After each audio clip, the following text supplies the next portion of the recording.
Hello there, welcome back to another show. I'm still doing this thing with the camera, the video cam thing.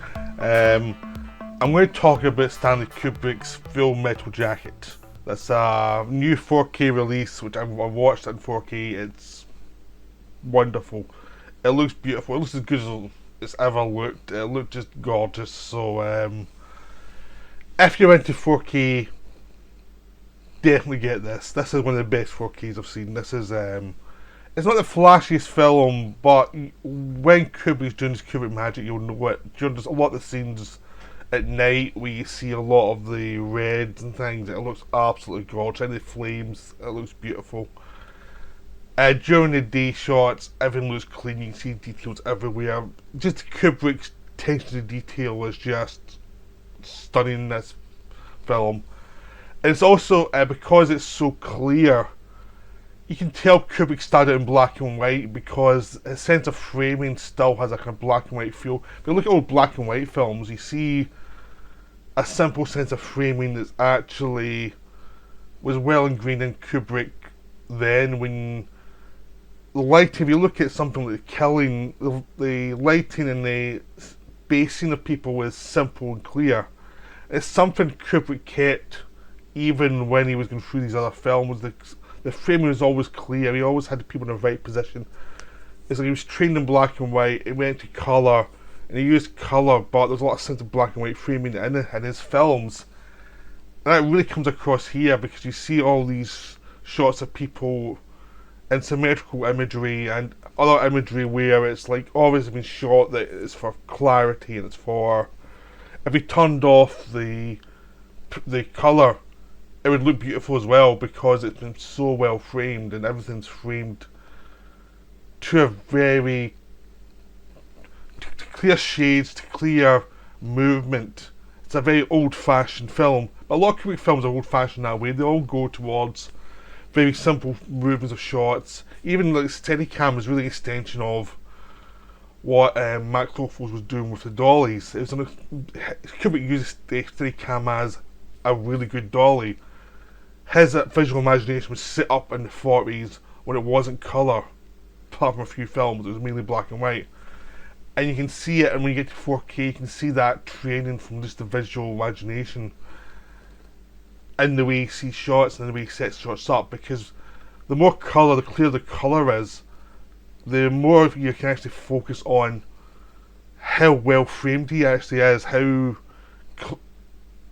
he never quite left noir behind, really, because his first few films were film noirs, and even something like Paths of Glory and Lolita both had noirish qualities to them. I mean, Lolita was a man on the run with his young girl. It's a kind of noir comedy, and Paths of Glory, it's set in World War I, has a lot of dark shadows and very noirish feel to it. Kubrick never quite left that behind, so he went to Full Metal Jacket. It was there as well.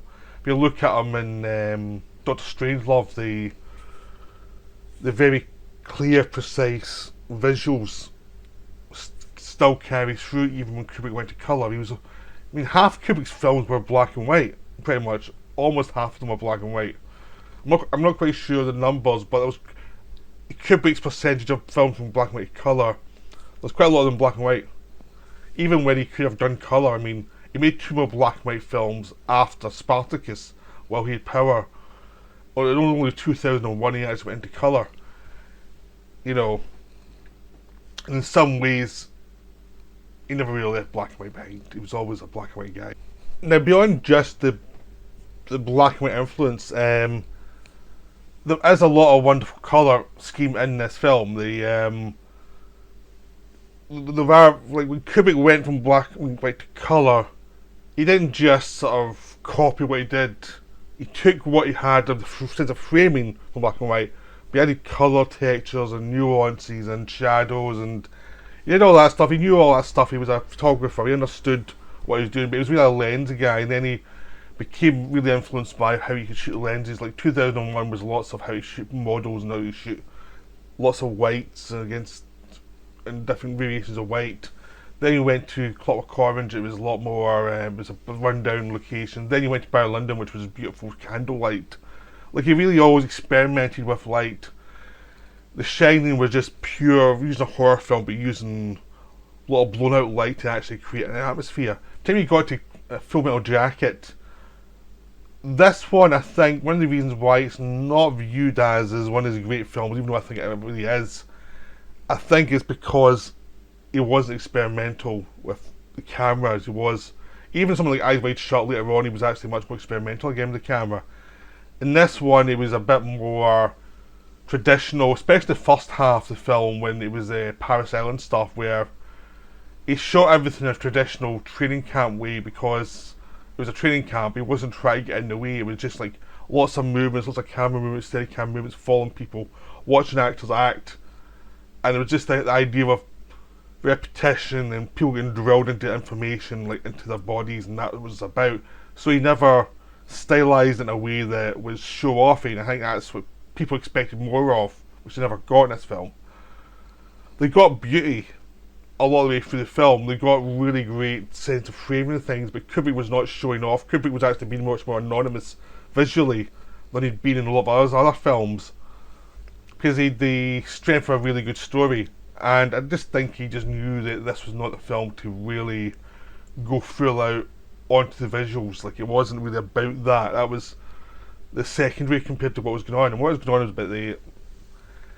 It's viewed as a Vietnam film, but it's not a Vietnam film. It's a film about a war, like what war goes on. Kubrick said it was about war, the phenomenon of war, rather than the individual Vietnam. It was set in Vietnam because it's based on a novel that was set in Vietnam. But he'd already done World War One, where he was talking about the political institutions around a war. And this one is about the war itself. It's like, what do you need to be in a war?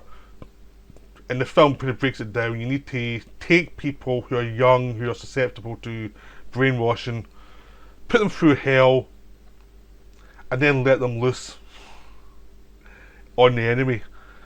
Really, that's a very facile way to do it, but it's kind of true, but kind of not true at the same time. Because Kubrick's all about the ambiguity. It's not about one simplistic view of mankind. It's like, what are the nuances? What are the details? What's missed and what's gained and what's interesting about the situation?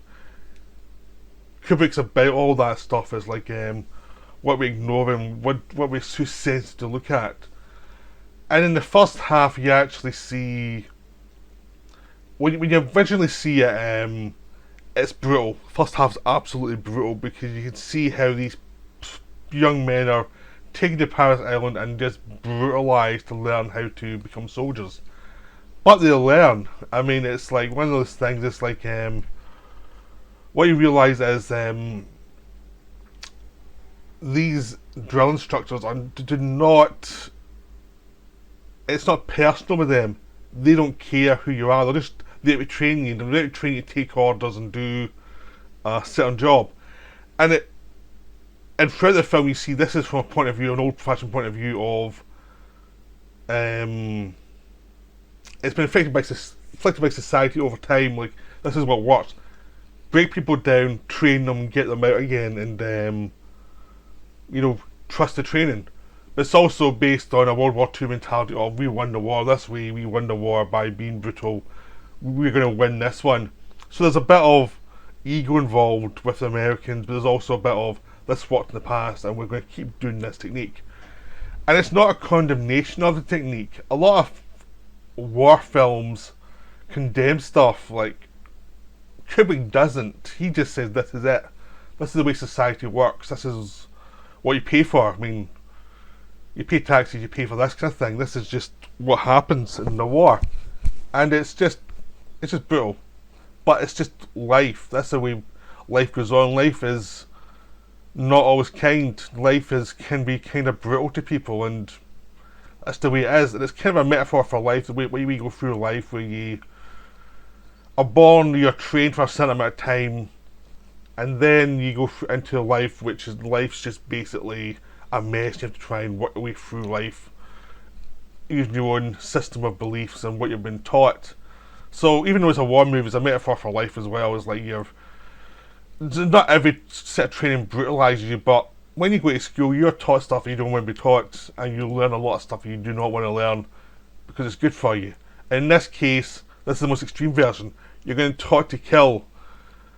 And the reason why I've been dehumanized and so brutalized is you cannot go out to war and then suddenly not be able to kill somebody. You have to be able to kill. It's just one of those things. It's like, that's what this war's about. I mean, if you go to war, it's not about even though it's based on political ideology, when you go to war, when you send someone to war, you have to train them to actually kill people, because that's the only way they're going to survive, and that's the only way you're going to win the war. And the drill instructor has to be brutal. He has to break down people's sense of entitlement to, I don't deserve this. No, who cares? He has to break down people's sense of individuality. He has to do all of that stuff to get you focus on, you have to run up this hill, you have to learn how to put yourself over all these hurdles, because you're going to have to do that in a war. There's no one who's going to help you, and if you can't do it, it means you're straggling, it means some of your members of your team are going to get killed. So you have to learn to do it. And this film doesn't glorify it, doesn't explain it, it's just that this is the process. And we trust you to be intelligent enough to understand this is the process. This is what you go through, this is it. And Lee Ermey as the drill instructor is amazing. He is so brutal, so nasty, but wonderfully so. He just doesn't care. He will destroy you. He will pick on you if you're not good. But the thing you get through it as you get older is you realise he's doing this every 12 weeks. There's a whole new people come through. He does it for a bit, and he starts again, and he starts again, and he starts again. So it's not personal, it's just like again, again, again, again. We'll teach you how to do this, and then you'll move on, and I'll move on to the next group. So it's not personal, but the people involved take it personally. At least for a time, and then they realise, I just have to get through this. It's hell, but I have to get through it. And they'll learn to actually get through it, and they learn what they're made of, and they begin to become soldiers because they realise there's no backup, there's no one's actually going to help them if they fail. It's just like they're in this horrible situation, they have to learn. And the first couple of weeks is the drill instructor just breaking down any of the bullshit, and then it's like, now learn all this stuff, you have to learn it. You've only got so much time, and then you have to go to war. And that's it, I've only got so much time to teach you all this stuff. And he's brutal with them, and it's horrible. But Kubrick never judges it, he just says this is the process. And it is a kind of process we go through in life, is learning stuff we don't want to, we just don't want to learn. We have to learn it sometimes, and it's like, that's life. But in this case, it's more about ending life and how societies organise, and how they learn to be mechanical about it. Like if you were doing this and saying and being nice with people's feelings and things, it would never get done. You have to be brutal about it. But also the film also shows you what happens when you put someone in there that should not be there. So if Vincent D'Onofrio plays Gomer Pyle, that's his nickname, you never find out anything beyond what his real name was, what his real history was. You kind of learn early on he's a bit slow. He's not paying that much attention to start with. Mentally he's not quite there. He should never have been put in this course. He does not have the facility to survive it. And to him it's like everything is personal. Everything's brutalised. And D'Onofrio's amazing in this film because you can see in his eyes the confusion, the utter abject inability to deal with it, and how he just doesn't understand. It's not just like he's not being rebellious, he doesn't understand, he doesn't get it, he's not that kind of person, he's just not meant to be there. But that shows you the outside of the machine. The machine churns through all these people for a war, and it doesn't matter who you are, you're pulled in, and most people learn to survive in some way. I mean, a lot of them will get killed when they go over there, but they survive basic training. Pyle doesn't. He does not understand it. He does not understand it when he's getting broken down and losing his identity and losing his original name and being given a nickname and stuff. That his ego doesn't matter. His sense of who I am doesn't matter to these people. You're just part of the army, you're just part of the machine. And again, Kubrick does this beautifully by not commenting on it, but letting you understand it by seeing it through the process of, this is what we put you through, and then watch the reaction of someone who can't take it. And you have Matthew Modine's Joker, the central character, watching this. He's competent. He knows, after he learns pretty early how to deal with the drill instructor and how to get ahead and do what he needs to do and survive. And he's a good leader, and the drill instructor actually makes him the squad leader pretty quickly because they know this guy's smart, so I don't have to do as much with him. And he puts him in charge of Pyle to try and help Pyle. So it shows you, even though the drill instructor's been awful intentionally, he does take the weakling and give him to the strongest person to try and give him extra help. Even though he's not going to admit he's doing that, you know. You've got all that stuff going on. And you've also got, Kubrick does take the piss out the kind of the madness of all this kind of religious mania. The idea that drill instructors are religious, and but it might not be. It might just be a play. It might just be a case of, this is what the army wants you to learn, that God is good and stuff, and we're fighting for God. He might not even personally believe that. It's just the system they're in pushes that. But at the same time, they're trained to kill. And it's a contradiction of Christianity and killing, which obviously is completely ignored.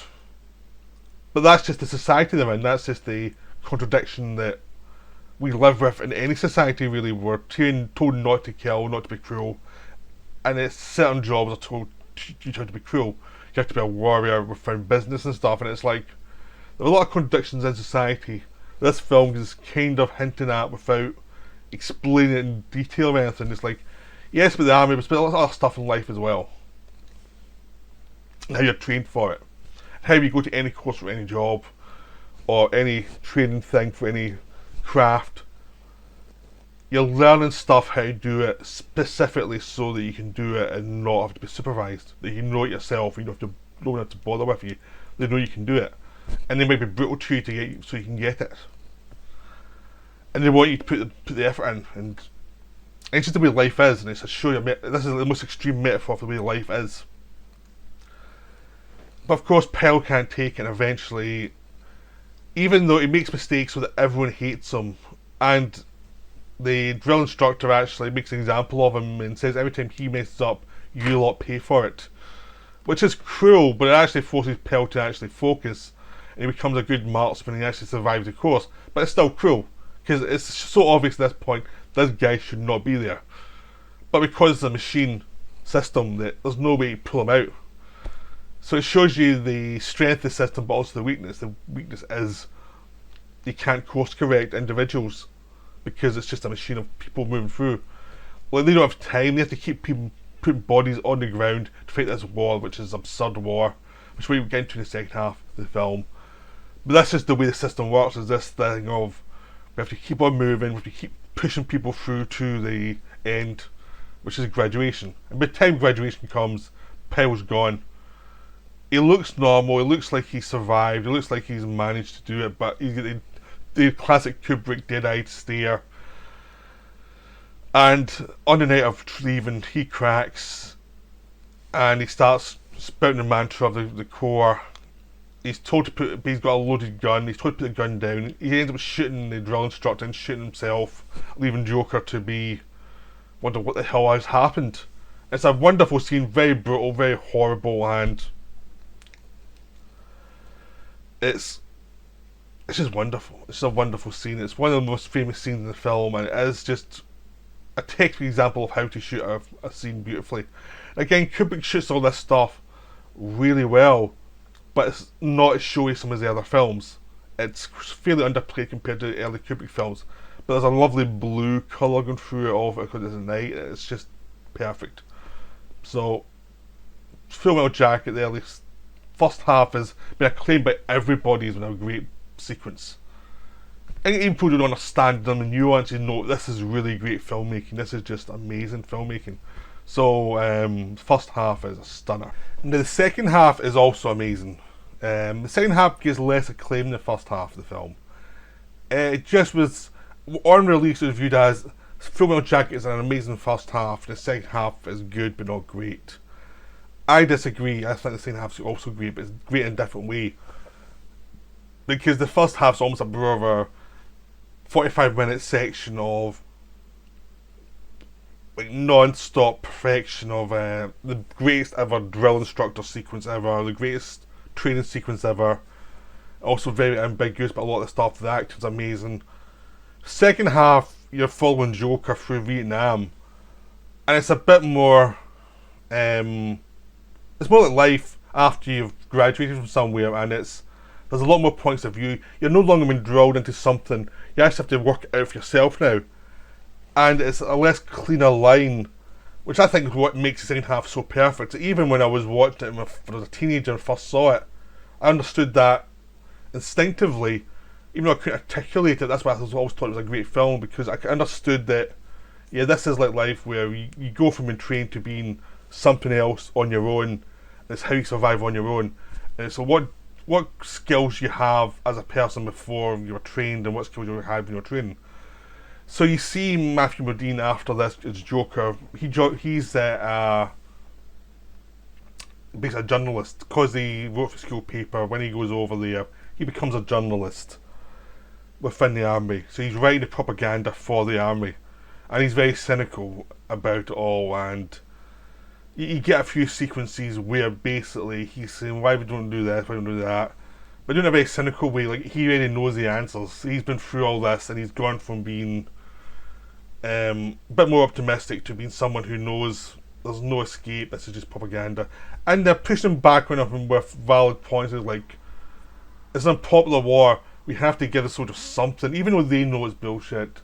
We have to give them something to say, yeah, we killed so many generals, so many enemy soldiers, even though we both know they didn't. It just gives them some hope. And Joker's like, that's kind of a lie, and it's also doesn't really work because everyone knows it's a lie. But it's a machine, they're going to keep doing this. And again, it's been taken from the World War II propaganda of keep being optimistic, keep being showing them the almost bland press release, that's enough, the soldiers can do the rest themselves. And here's where it breaks down though, is where you actually go into the field and realise soldiers have realised that it's not a proper war.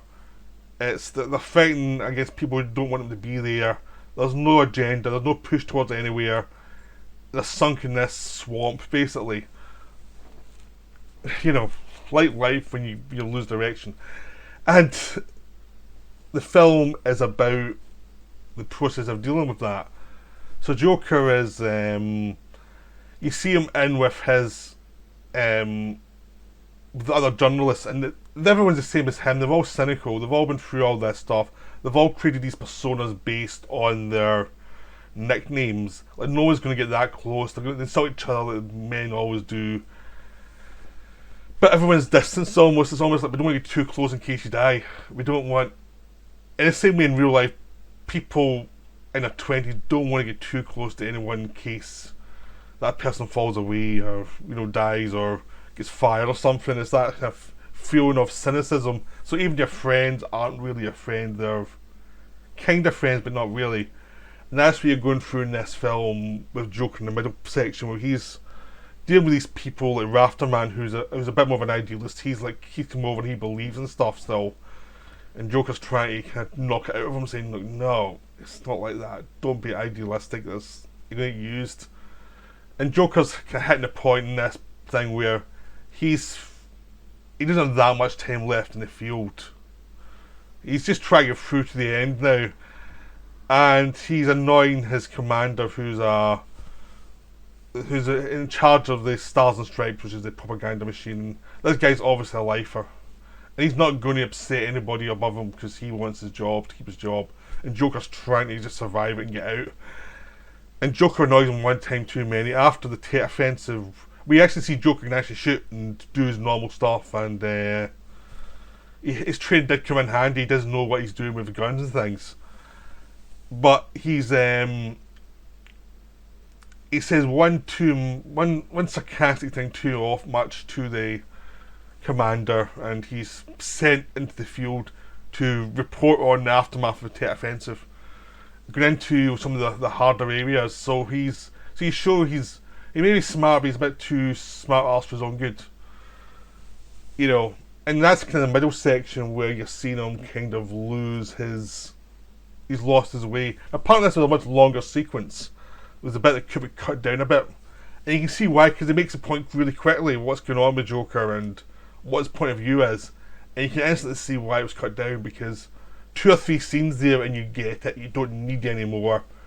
And Kubrick was smart enough to realise that, and he just got out as quickly as possible. Because those few scenes are perfect, they're so funny, they're so nasty about propaganda. But they make the point, this is a thing that's not changing, like, ever. Like, no one's going to learn from this at all. No one's interested in learning. The propaganda machine is just going on without thought. And it shows you the kind of machinery, how society works, that you can't change anything on your own. It needs a considered effort by a lot of people to adjust it even a little bit, because everyone's got a job, and everyone wants to keep their job, and everyone wants to keep everything working away, so they're not going to mess with anything. They're going to keep the system going.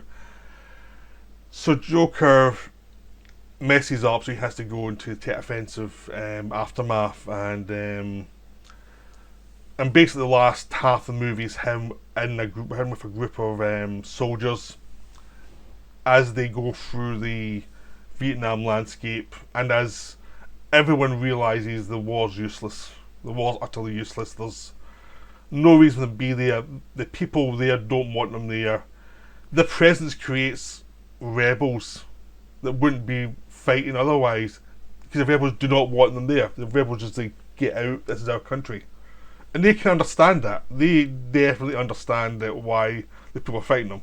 So they're very cynical, and they're getting all this propaganda from the top brass, and it's going against them because the soldiers are so cynical. They're all like Joker, basically. They're like, no, this is garbage. So they're all slowly going mad in their own different ways. But as you see, because they're being trained, they're professional even though they're mad. They're professional even though they're cynical. They still can get the job done, but they're still not that. Some of them are better than others. Which is the point of the first sequence, where in the training sequence, it's like, not all these people are that bright. They're just going to get trained motor rhythm of do this, do that, do that, just to survive. They're trying to actually use habit to get above the fact that some of the people that send over there are pretty stupid. But by the time they get there, they know these things because they've done them so often.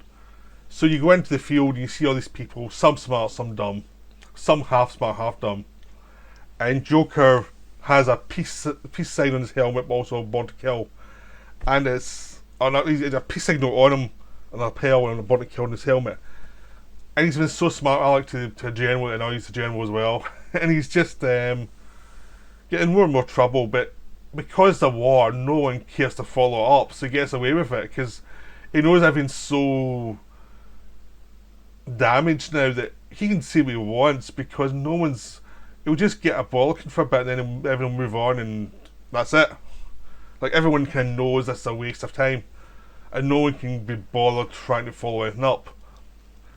And no one's following up any atrocities. Like, there's a sequence where they're flying to where they're going, and there's a soldier fighting, he's shooting all these people in the field who are just farmers. And that's what the Americans are doing. No one's supervising them. They're unsupervised. They've got a chain of command that doesn't really care, and it will only really investigate if it's brought to their attention and if there's no way to avoid it. Otherwise, just do your job and just don't be obvious about whatever crap you're doing. It's that kind of thing, but we'll still be patriotic officially. Again, just like life, really, we've got an official thing we do as a culture, but as long as everyone else, whatever else you're doing, just don't get caught and so we don't have to deal with it. That kind of thing. The way we go in life. So, the second half is just wonderful because it's satirical and it's cynical, and they've got all these news things with the news reporters asking the Joker and all these soldiers what they think, and it's a hodgepodge of variety of views, half of them ignorant, but the questions they've asked them are ignorant as well, because the questions are just canned questions, so they don't go into too much detail about anything. So it becomes this thing about war that is unwinnable, and even though we're shooting all this information to send back home to show America, you ask nonsense questions to people who are not equipped to deal with those nonsense questions, you're going to get gibberish in return. Or in Joker's case, you're going to get smart aleck in return.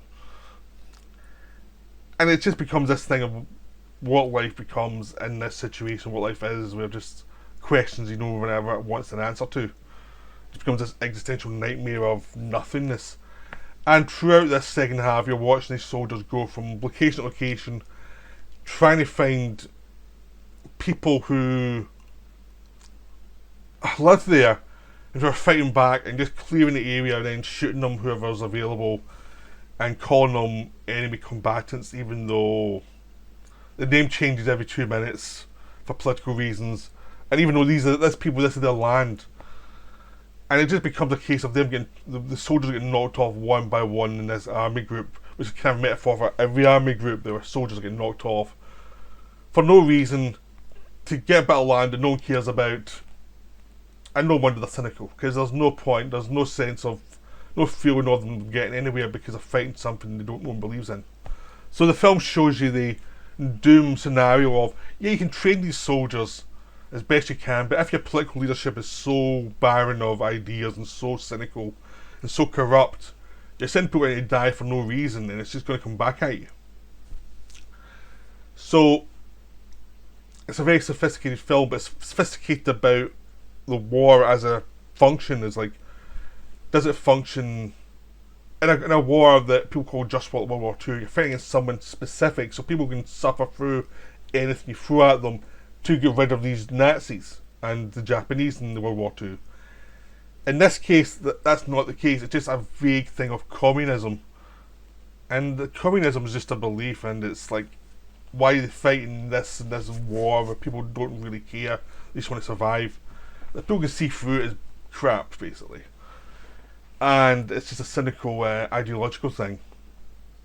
But Joker still goes through all this thing, following these soldiers. He meets up with Cowboy, who was one of the people who was with Paris Island at. So they're the buddies for the second half of the movie, and it's his squad they're going with. And they cover all this stuff, and they're killing people left and right. But people don't really need to get killed. They've just been turned into soldiers because of the war. They wouldn't have been soldiers otherwise, they'd been farmers. And eventually it leads to a final showdown where they get lost because Cowboy makes a mistake with the map, which shows he's not that great, even though because he's done so much of the film, you assume he's good at everything, and it turns out he's not that good. He's just an average guy. And there's people in his squad who are better than him at everything. And he makes mistakes, and they end up getting trapped in this area with a sniper. And eventually takes the sniper out, but it turns out the sniper's a girl, basically. This young girl who is probably 15 or something, who's been turned into a soldier because Americans are there, and it's a wonderful sequence of tension because you build up this sniper as being this elite thing, and they're going through 20 minutes of the film trying to find this sniper and try and defeat them, and they're getting knocked off one by one. And it's characters you spent a lot of time with have been shot to pieces. And it turns out there's one sniper as this girl. It just shows you the fatality of the whole thing and then the insanity of everything. And that's war, because war turns people into insane people. Either being soldier side or the people who are getting fought against. Because a lot of these people, even in a just war, are turned into maniacs because of the war. So it's a look at war. The war turns people into maniacs. It causes so many problems. It makes people who you barely know suddenly try and kill you because of information you don't have. You know. And it's just a tragedy. It's a real tragedy, and that's what's Kubrick's so good at, the ironic tragedy and ironic insanity of war, and how silly it is, and how absurd it is, and how messed up it is, and how there's the only way to survive it is just to go insane and mechanically survive till you can get out. Kind of like life. You know, it's death or leaving Vietnam. But yeah, this is a wonderful film. This is one of Kubrick's best films. It's very underrated though. I think it's getting more respect now. People are starting to realise how good it is. And this 4K is a really good thing. You finally see it properly. It's one of those films that never really got its just desserts because I think it was filmed and it was out in video quickly. No one's really seen a really good copy of it for years, so now you're seeing something really good from Full Metal Jacket, and it looks beautiful in the 4K. It looks absolutely beautiful. This is one of the films you should get a 4K TV for, because some of the sequences at the end are just gorgeous. But yeah, that's Full Metal Jacket. I'm going to do some more Kubrick films, because I did the list of Kubrick in a response to a Finnish fellow and his compatriot and his friend, you know, his ginger friend. And after doing that list, I thought I want to do more of this. And then I watched Full Metal Jacket and was like, I really need to do more Kubrick films. So I'm going to do stuff like some of the Kubrick films over the next month or two. So I've got a few 4Ks that I'll probably just do as a one video, like, because I've already covered most of them. Like, I've got 2001 4K, I've got Shining 4K, I've done videos of both of them. I've also got Sparks coming through in 4K as well, which is my least favourite Kubrick film. So I'll probably do them as one video, but I'll probably do individual videos on other Kubrick films. I'm not quite sure which ones yet, I haven't chosen, but this is coming. I'm fairly sure Eyes Wide Shut's going to be done in Barry Lyndon. Well, I hope you enjoyed this video. I'll be back. I'll have one more to do this week, then I'll just do them randomly until I get everything set up properly. Okay, I hope you enjoyed this. Bye for now.